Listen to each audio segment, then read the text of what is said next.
America and hello world. Good morning, Filipinas. Welcome to the Teacher's Voice. This show aims to give teachers the opportunity to talk on air about their unforgettable and thrilling as well as share their splendid wisdom to inspire and give hope to our listeners and viewers. This show is aired by the Philippine Las Vegas radio station from the heart of Las Vegas every Saturday at 6 p.m. Pacific Time and 9 p.m. Eastern Time, and on Sunday in the Philippines at 9 o'clock in the morning. This is one of your co-hosts, Judy F. Canete, welcoming you from New York City. And my other co-host is Ma'am Pacita Ross. Hello. From New York City too. And let's have a word of prayer. Lord, we thank you so much for this time. We thank you that we still alive and we still can have continue our mission to mold the lives of our students and to inspire our listeners and viewers through the stories of our teachers.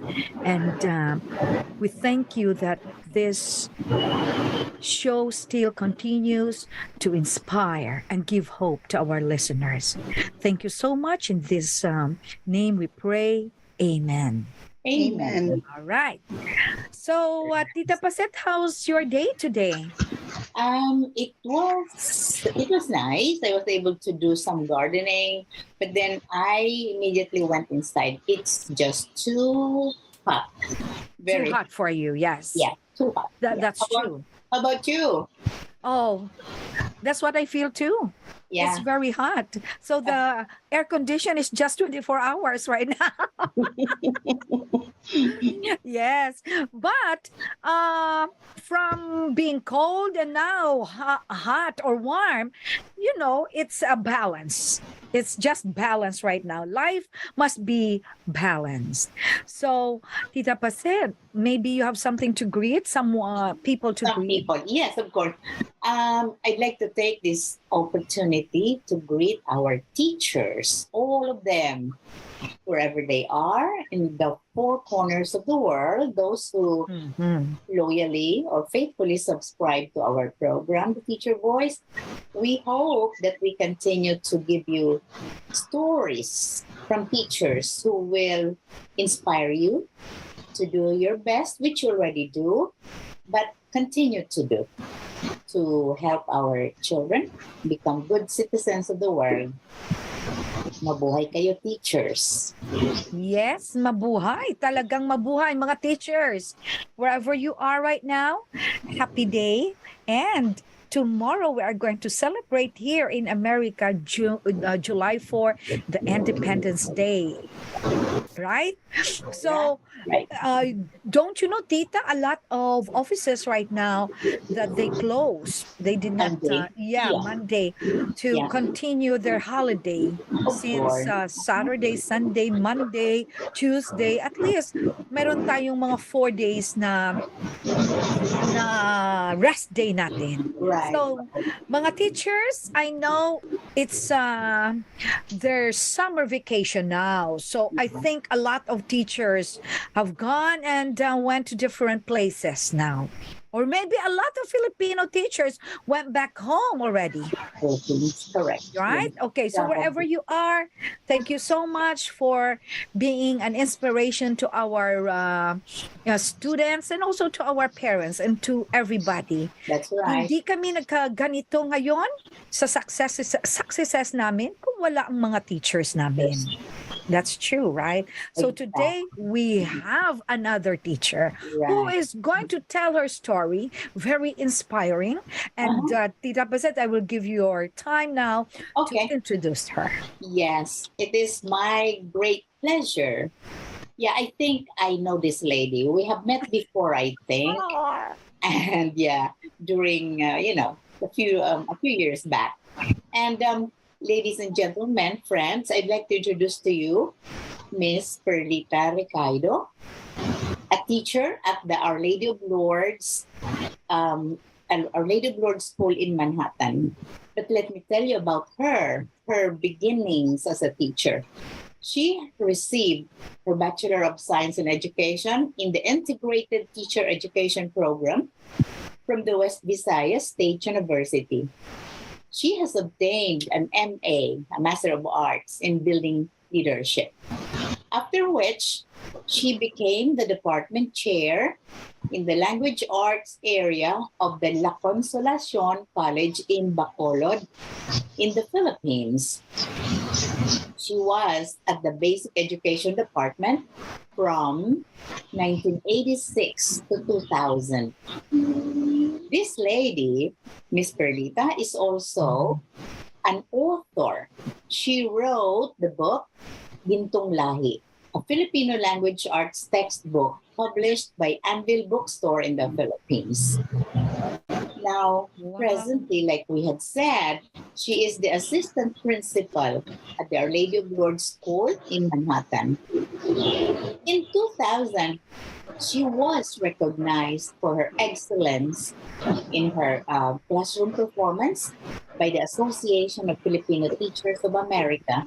She received the Leadership in Education awardee after she became the assistant principal in that same school. Now, I believe that we have an interesting story to tell through this lady.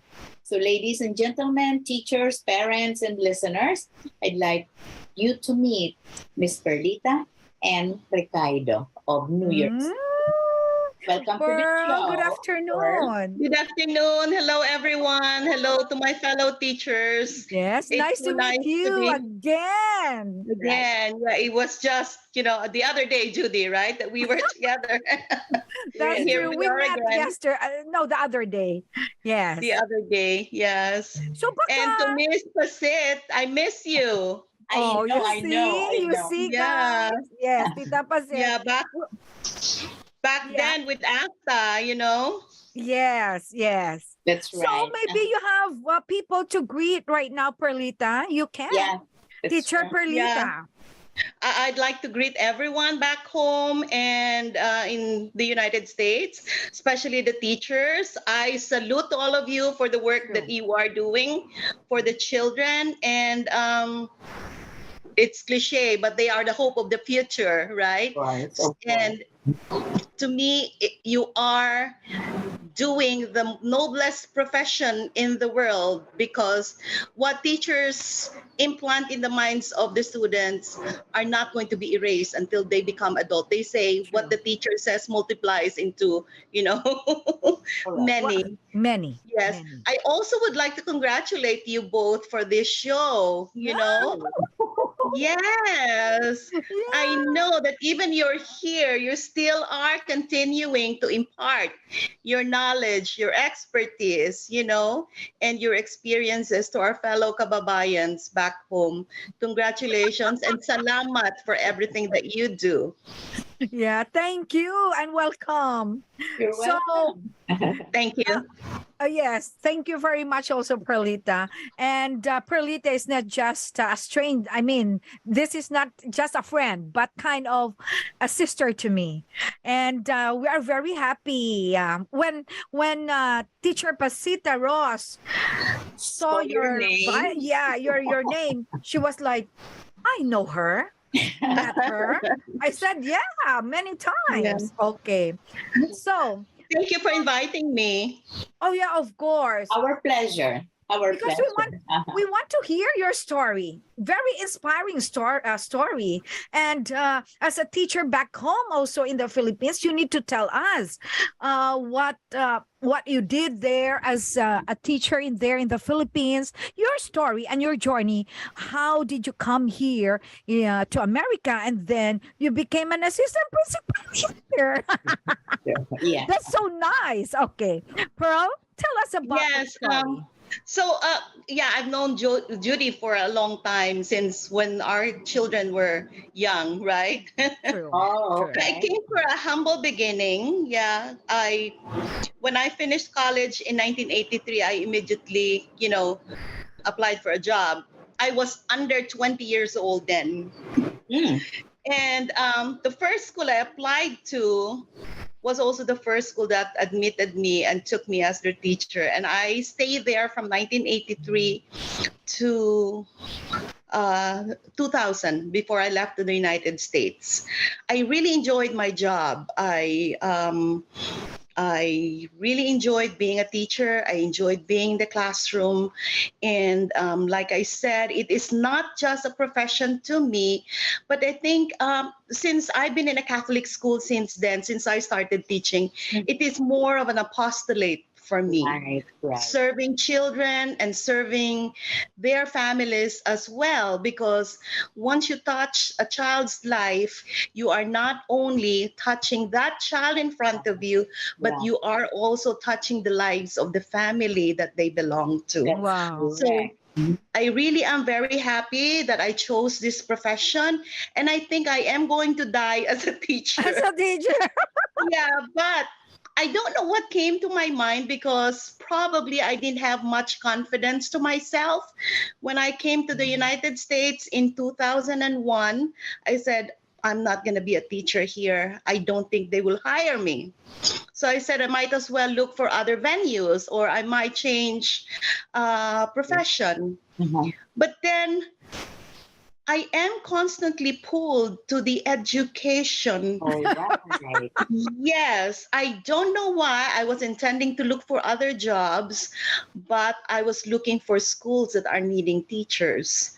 So I applied to different Catholic school, and the school I am in right now accepted me and hired me as a pre-K teacher. Imagine, I've taught elementary, high school, and college back home. Then Now pre-K. here, because I was so scared of, becoming a teacher to adults, or I mean to teenagers or to the upper grades, because it's very different. You both would agree with me that the students here are far different from the students we have back home, especially with regards to discipline.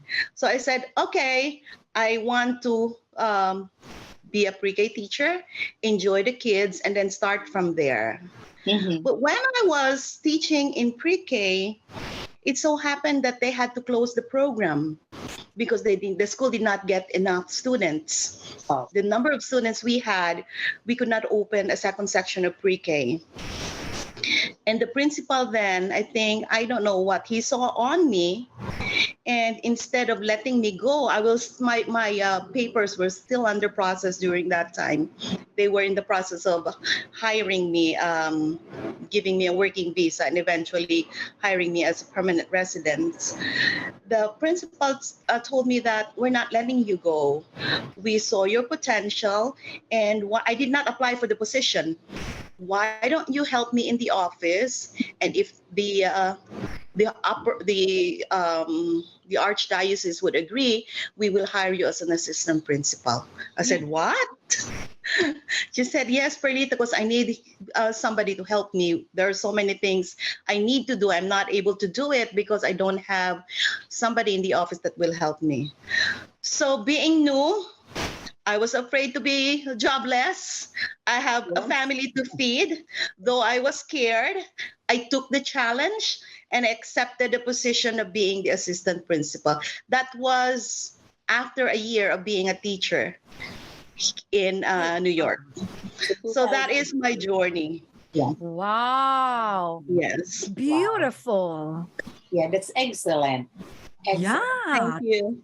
Yeah. Okay, Tita Pasit, as what you heard from her, you have a question. You are smiling now. Of course. Yeah, you see, I heard nice things about you from your colleagues who were my friends. Remember, Mr. Thank you. Alonso? Yes. You remember Mr. Abundo? Yes. Yeah, and all other people. Yes. Yeah, Big. Yes. common friends, actually. So I heard very nice things about you. Mabuti lang. Thank you.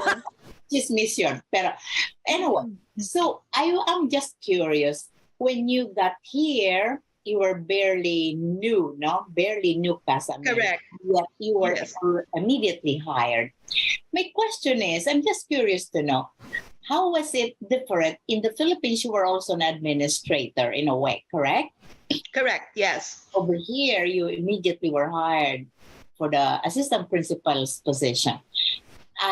Could you please tell us the differences between your experience Experience. and in the US, and what do you think are the bigger challenges that you have over here in the US?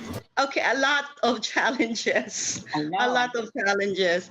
And you know, the hardest to manage are adults, especially the teachers. The teachers. Teachers are hard-headed. Yes, they're hard-headed. You tell them to be quiet, the more they're going to make noise. Back home, I was the language arts chair for elementary and high school at La Consolacion College. A lot of work to do because every week the teachers have to submit their lesson plans. You have to check the grade books. You have to check whether they are following the curriculum, whether they are following the syllabus. But you know what? Teachers back home are very, very, very, very, they do what they're supposed to do. Cooperative. They do not complain about the work, and they do not mind even they have to extend hours and hours, even on Saturdays. They come to work to correct papers, to do their work and everything. So it wasn't much of a problem. But when I came here, oh my goodness, so many issues. You have the union collective bargaining agreement. You have to know the agreement by heart, because one mistake you make, they're going to call their union rep, and the union rep will reprimand you. So we are very careful. Like when we do meetings, you know, you cannot schedule your meetings beyond 3 p.m. because they have to leave by 3 p.m. Whether you finish your agenda or not, they have to leave. Nga ka lang ya, kay bayaan kanila with an unfinished task. True. That's true. You cannot ask them, right? You cannot ask them to come on Saturdays and Sundays, even if there are important activities in school, because they are protected by the union. You cannot ask them to work when it's not their working hours. You have to give them a certain number of prep periods a day. Like they're entitled to 1 prep period a day, but we give 2 or 3 prep periods a day. And you cannot have them watch the children while they are in their vacant, we call it in the Philippines your vacant period, but here they call it prep period. It really has to be a time for themselves and a time for them to, you know, do checking of papers and doing their grades and so on and so forth. So it's a little bit challenging to be a school administrator here. But you know what? We are Filipinos. We're very resilient. We're very kind. We know how to understand people. I am a person, a people person. So I go beyond and I try to understand each of the teachers and go out of my way to help them and to assist them. And once you get that confidence from them, you know, they know that she's not here only to, you know, supervise or, you know, to find mistakes from us, right? You get their confidence and then you become friends. Yes. So, but it's a big challenge, right? Another thing is that in the Philippines, we are doing a lot of trainings, conferences, seminars, and workshops with no complaint from the teachers because they are like hungry to learn, right? Here, you have to have an equivalent number of credits. If there are no credits equivalent to their training, they're not going to take that training. You really have to, in other words, every minute is counted. So you really have to be very careful in dealing with them. Truly is a land of milk and honey, especially in the education department, because kung masipag ka lang to take the courses, kung masipag ka lang to find resources, there is no limit to the resources that you could get, not just from the government, from the Board of Education, like textbooks, Yeah. like online resources. I sometimes feel bad that we're just throwing books, Yeah. and think that the kids back home, they don't even have anything. They don't have anything. They don't have supplies. They could not even afford to buy pencils in some remote areas in the Philippines. But here there are so many resources. It's really, nakakapanghinayang. That's true. Right. Yeah. Perlita. Yeah. Okay. Okay. Go ahead, Judy. Teacher Perlita, Yes, Jude. you became successful that time when the administrator or the principal saw your traits. Maybe she was captured, the heart was captured by your traits that she let you stay. Can you tell us some traits of a teacher, especially to those who want to come here to America to be a teacher in here? Can you tell the teachers back home right now traits of a teacher to be successful in teaching here in the US. America? Mhm. Yes. Like I said, I've always been in a Catholic school. It is like a mission to me to educate these children, not only mold their minds, but their hearts as well, their behavior. I think I know I heard from one of the guests you had interviewed about the holistic approach in health. In education, Yeah, there's wow, that's also a nice. holistic approach. You Uh-huh. don't want to develop a person who's like Humpty Dumpty, who has big heads and small body, right? But we develop children, their head and their heart and their body as well. So when I deal with my students, I go deeper into each of their character, their feelings, their background. And to be honest with you, the children here are more problematic than children back home, especially in the area I am working right now. It's in the Harlem area of New York. Hmm. And most of the families that we work, most of our clients are from families who are under the poverty line. Hmm. So meaning to say, these parents have to work really hard. True. Some of them have to take double job or triple job just to make both ends meet. Like not everybody in America is rich. Yeah. Yes. So these children are sometimes, not getting the attention and the follow-up that they need to have from home. So it's the school that does everything for them. So, and also maybe the heart of a mother. I always take each of my students like my own children, the loving care and the attention I give to them. So that's probably what they saw on me that made them keep me. But with the administration side, it so happened that when during my first year in my school at Our Lady of Lourdes School, the school was starting to get Middle States accreditation. Okay. Mm. And before I left the Philippines, I was one of the chair of our PAASCO accreditation. So Mm.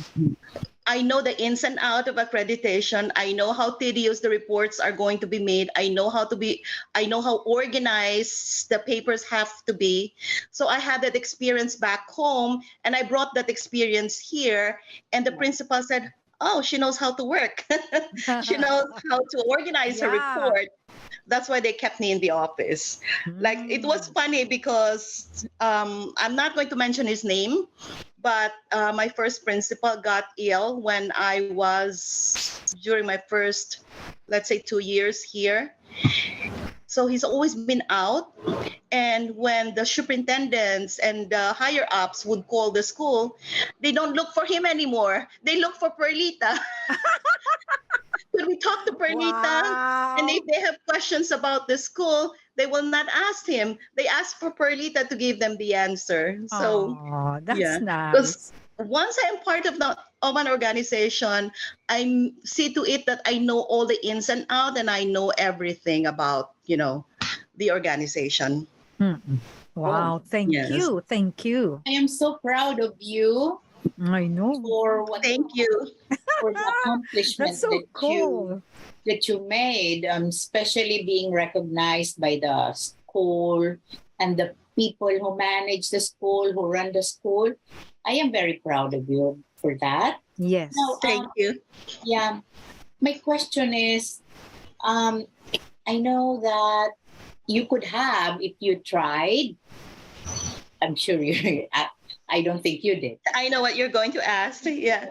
uh, transferred to you. Kasi ako, after 8 years, I think, 9 years in the Catholic schools. Before that, I had my papers, license. So I moved to to the public school system because of, the Right. the income. Mm-hmm. And so now my question is, what did you not find attractive about moving from the public school, Public school. private school system to the public school system? Yes. Is that because of an idealism in you, your principles, your philosophy, or what was it that kept you in the Catholic school system? Right. The pay is very attractive in the public school. In the Yes. public school. Yeah, I think with the position I have right now, the pay is double, if I'm not mistaken, in the public school system. But like I said, I've been in Catholic school all my life. It is more of an apostolate for me and not just a profession.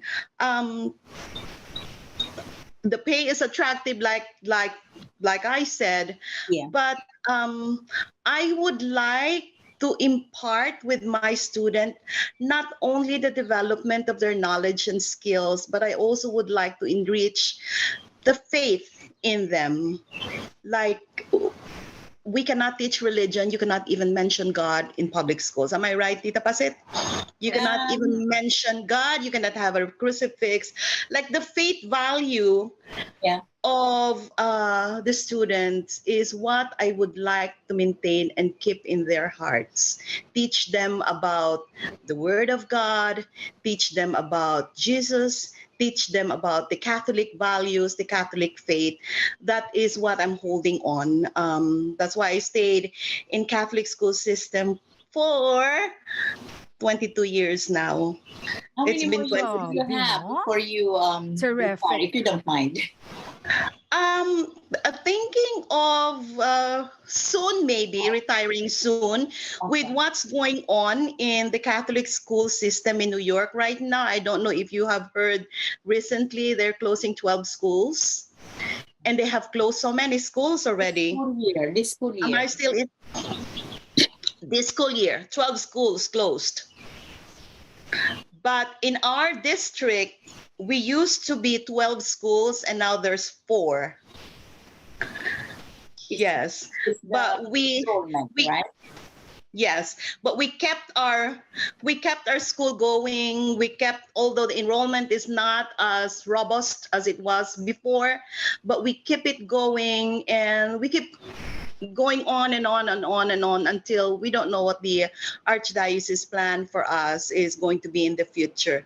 But I'm staying until I can. Yes. Oh, okay.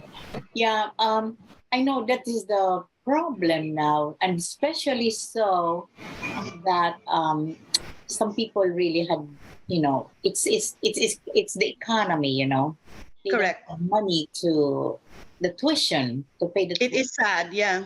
Mm-hmm. Although I'm sure that they would love to have their children there, but of course, if they cannot, True. yeah. No, I know That's true. before, when I was still with the Catholic school system, there were scholarships. Even in some schools nowadays, there are scholarships that some, there are people, Financial assistance. Yes. yeah, They philanthropists. still are. Yes. In fact, I think 65 to 70% of our students are on scholarships. Oh. Yes. Wow. But even with the financial assistance from the archdiocese, I know in public school they don't pay anything. They are provided with lots of materials and resources Mm. that they don't have to pay for. So that's in the situation we are in right now. That is very attractive to parents, especially that there are a lot of charter schools that are opening in the city. Mm-mm. Like in every 5 blocks, there is a charter Charter school. school. Yes. Yeah. I have also a question, Teacher Perlita.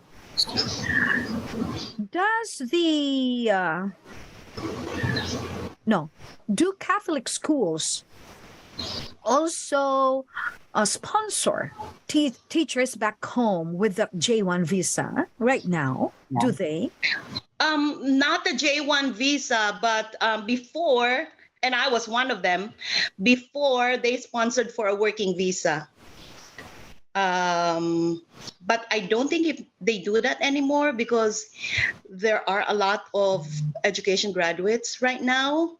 And sad to say, even if you are not an education graduate, they give you a training like Teach America. There are a lot of programs now that the government has in order to encourage, people in the teaching profession, because there is a shortage of teachers. But in the Catholic school system right now, with the closing schools, we were told that we have to hire first these teachers that are displaced from closing schools. So there is no chance for us to hire, teachers from abroad or from a working visa from other countries. Right. Yeah, it was a different scenario in the mid-80s when Right. Archdiocese of New York really had to hire a lot of teachers from Right. Ireland and the Philippines. And that's when we all came, most of us. And then, but then, of course, there were a lot of students then. We would have 25 to 28 students in a class.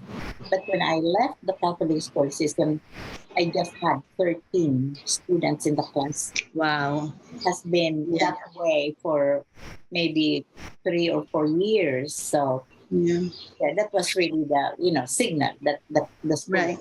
Even during my term as an assistant principal at Our Lady of Lourdes School, I was able to petition 2 teachers from the Philippines. Oh, To be honest. Yes. Yeah, but they both left to go to, Other. one is now married to a doctor, so she did not stay in the teaching profession, and then the other one left to go to another school. School. Okay. Yes. That's good. Yes. Yeah. So I'm not sure if the Archdiocese still hires, teachers from abroad. Yeah. Okay. I have a question.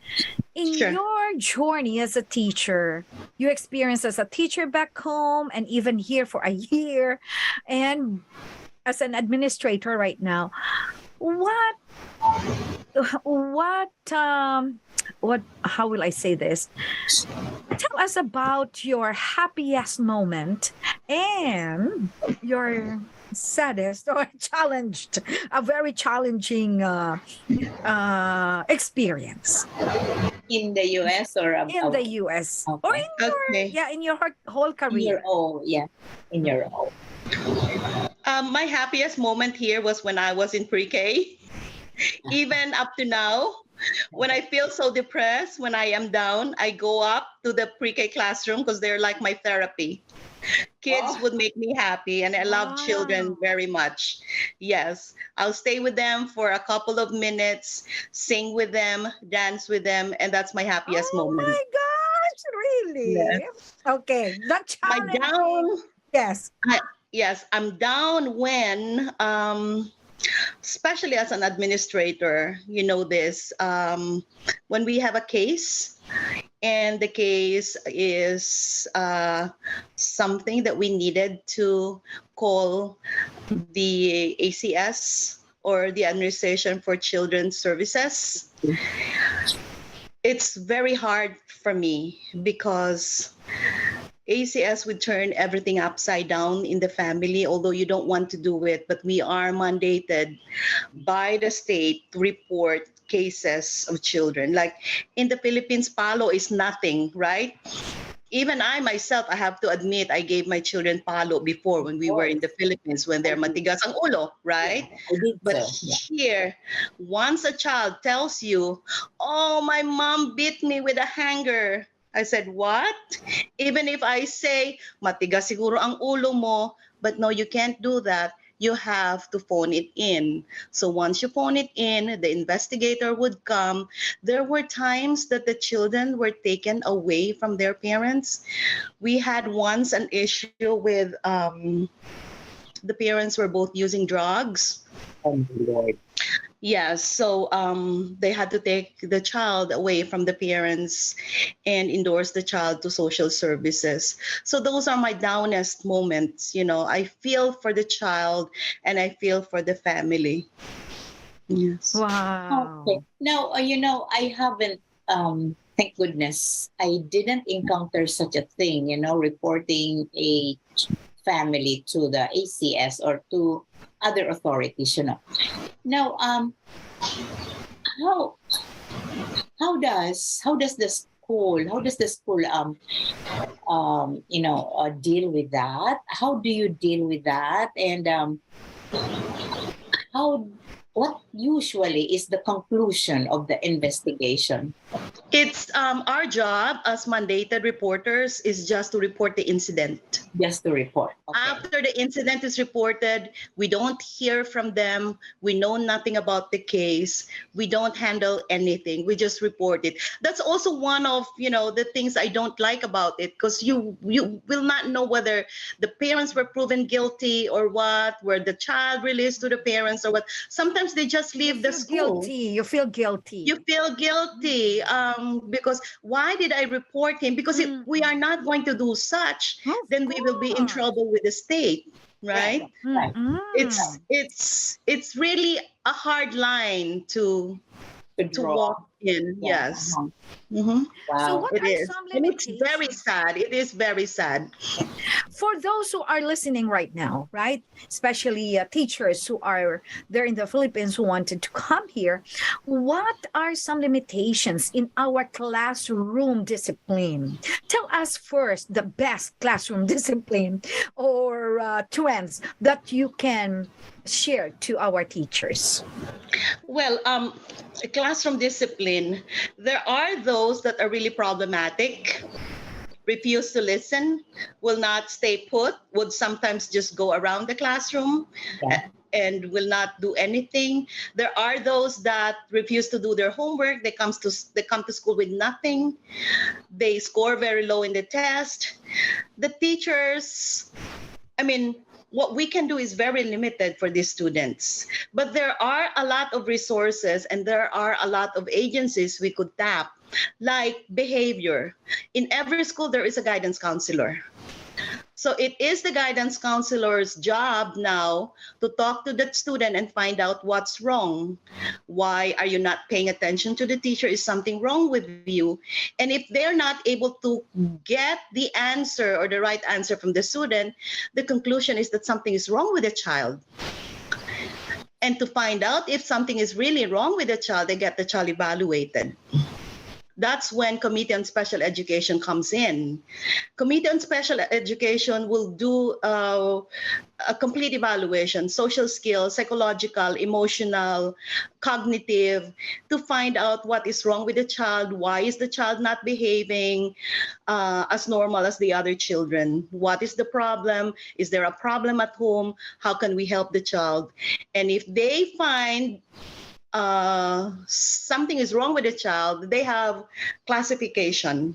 Right. Then they provide service. The classification would be emotional disturbed, learning disabled. Sometimes they will find the child with hearing or eye problem. Then they provide a solution. They give the services like individualized education plan. the children are being pulled out from the classroom. They're given instruction because there are children that cannot learn in a group of 18 students or 24 students in a classroom. They could learn better if they are in the classroom with fewer kids. So we have a classroom in school wherein students are pulled out from the classroom and they're given instruction in a group of, let's say, one teacher, 3 students, or one teacher, 4 students. We also have a speech therapist that could help children who are having difficulty with their speech, especially the little ones. There's occupational therapist. Yeah. There's a guidance counselor. There are a lot of services provided for the children. So discipline, if you find a child having a problem, don't try to solve it by yourself. You have to call for help. Wow, And there are that's so ways to nice. find out the roots of the problem, and there are ways to help the child. Mm. In fact, just this school year, I mean, after the pandemic, this kind of problem became so common with the children. Because imagine they've been home for 2 years, sitting in front of the computer. Some parents would really reprimand them to sit and do the work. Some parents who are also busy with their own jobs will not do anything, whether, okay, bahala ka na if you want to do your work or not. So a lot of children did not learn anything during the remote learning experience that we have had during the pandemic.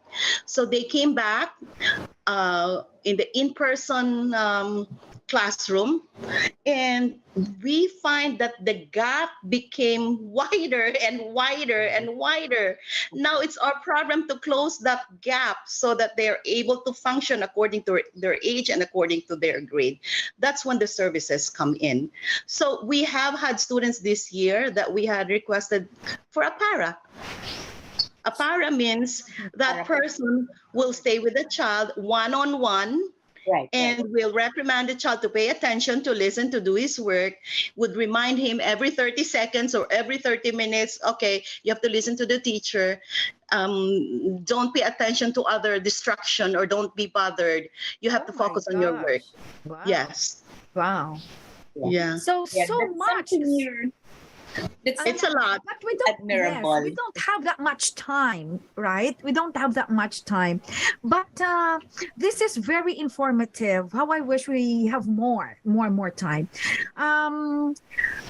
Tita Pasit and Teacher Perlita, maybe if you can give us your last message to the teachers and the students, that would be also helpful for us to have more knowledge of what is education all about. Tita Pasit?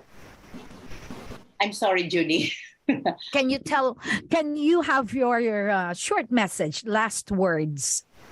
Okay, now, you know what? I have been talking about this.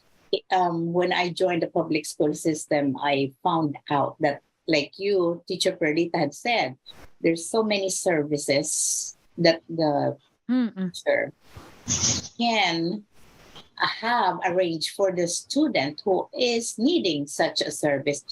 Now, I really am wishing that, although I heard that there is a special education department in the Philippines, in our DepEd, but we understand why it's not really working.